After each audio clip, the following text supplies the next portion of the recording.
Well, Power Path feature is basically where you have the game board full of symbols or credit values, and it's a creative way we came up with to bounce something around the game board and either transform symbols or collect them, and it kind of forms interesting patterns by bouncing off various angles, and it adds a lot of variety to the gameplay. Yeah, we introduced it in Queen of the Crystal Rays, where we used lasers bouncing off of prisms, and then the power of the laser would leave a path, right, which revealed multipliers or wilds. Right. In this case, it's a pinball bouncing around the pinball machine.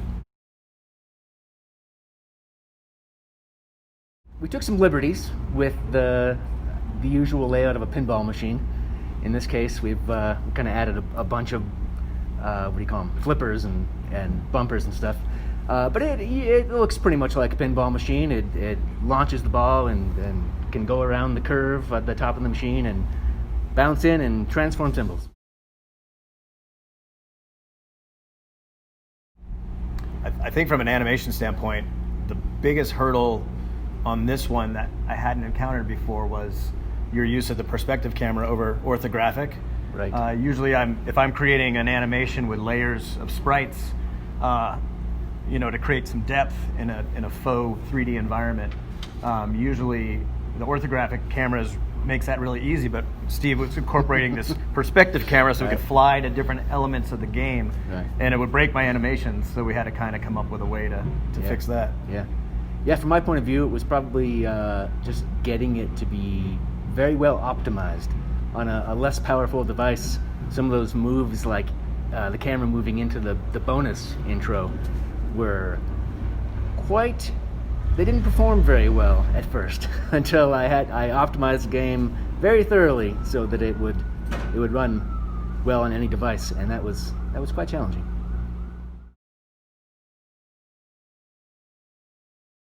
I really like this game because Will's art, he incorporated that 1930s rubber hose style like you'd see in Steamboat Willie or some of those old cartoons from the 1930s. Definitely Cuphead, the video game Cuphead, was a definite inspiration for this one. I would give Steve some animations, and then he would make them better, as he always does. I think from an engineering standpoint, you always are thinking of animation, and I'm very visual. So when I'm doing animations, I'm seeing things, and sometimes what amazes me is Steve can do all that with code. Steve's really good at enhancing the stuff that I'm creating animation-wise and incorporating some of that into the more immediate parts of the game. I think we work really well together as far as that. We're both animation fans. I quite like the fire effect that trails behind the ball, probably because I worked on it, so I'm a little biased. You mentioned earlier the transition to bonus, and I love that. I love the camera flyovers on this, where in the base game, you're at the bottom part of the pinball machine, and then when you fly up into the bonus, which is basically, would be that vertical screen on a pinball machine, you really definitely get the feeling that you're on a pinball machine when you go into the bonus, and I think that's really cool.